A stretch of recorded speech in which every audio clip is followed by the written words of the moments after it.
Hello and welcome to another training vlog today.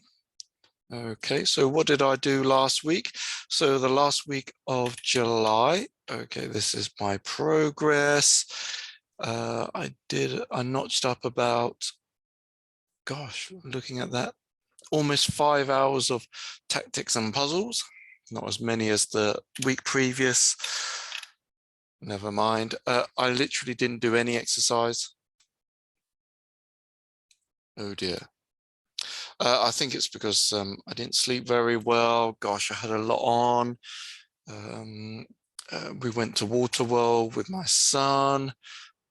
Gosh, then we went shopping after kindergarten. So it was fairly action-packed. I tried to keep up with the breathing. Hopefully those days I did it anyway. Not so much with the meditation. Haven't really been reading other books. Oh dear. But anyway, in terms of the chess, going through Boris Gulko's book, Lessons with the Grandmaster #2, notched up 3.5 hours there. No endgame study, no middle game study. Oh dear. Okay, so a little bit slacking, but hey, it happens. Busy adult improver, busy father, it happens. Okay, so chess isn't really the most important part, but at least I'm logging everything. Okay, so kind of. What did I learn from Boris Gulko? I played a few games, but nothing that really stands out. I might show one game, not sure. I'm a little bit tired already, but this is what I learned. Now, this is funny. So in one of his games, in this position, he's black. He is, let's look at the pawn count. Is that 5, 6, 7? He's got all his pawns, 8. White has 7. Okay. He is down a queen, but for it, he does have, is it 2 minor pieces, 2 minor pieces, 2 bishops, and a pawn. So he's like 7 pawns down. 7 points down, is it? No. Difference is 7 and the queen 9. So he's 2 points down. Okay. He's 2 points down. He's black and he's hopefully going to mount an attack. Now, this is something that I never thought about when I've been in this situation. Okay. So it's white to move. It's white to move. What would you normally do here? You are material up. What would you do? Have a little pause, have a little think. Okay. Now, if you thought a good policy when you're material up is to exchange off all the pieces because that's what you've been taught to do. Yep. Okay. And knight b2. Okay. Now here in this instance, it's probably not a good idea to follow generalities. Okay. Why?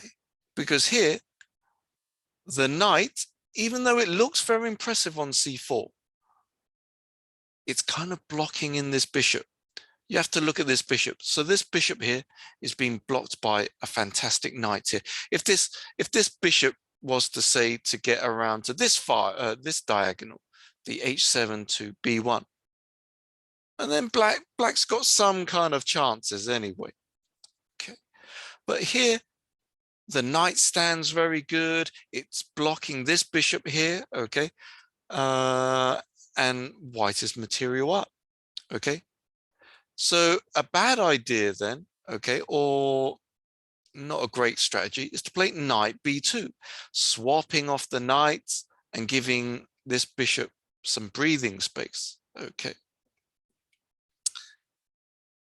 How could white handle this? Quite possibly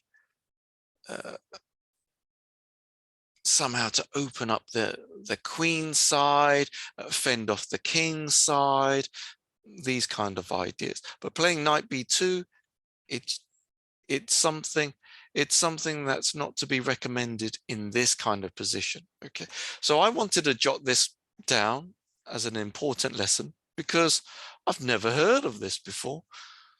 So I kind of feel that I learned something from that book, and it's very interesting. Hopefully I could use it in my games, but it would be nice to be material up, which is hard to do. Anyway, okay, so the training log, I'm still practicing and training in terms of openings. I'm still working on the openings. Instead of playing the Sicilian, I'm trying to respond with e5 to pawn to e4.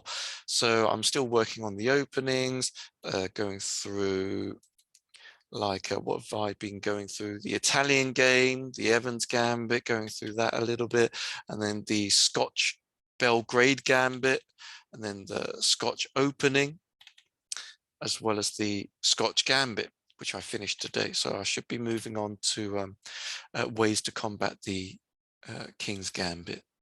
Okay, so that's my progress for last week. Hopefully I'll continue and make some progress this time. Hopefully I'll try to do some end games and middle games. Till then, keep up with your training. Okay, cheers. See you soon. Bye-bye.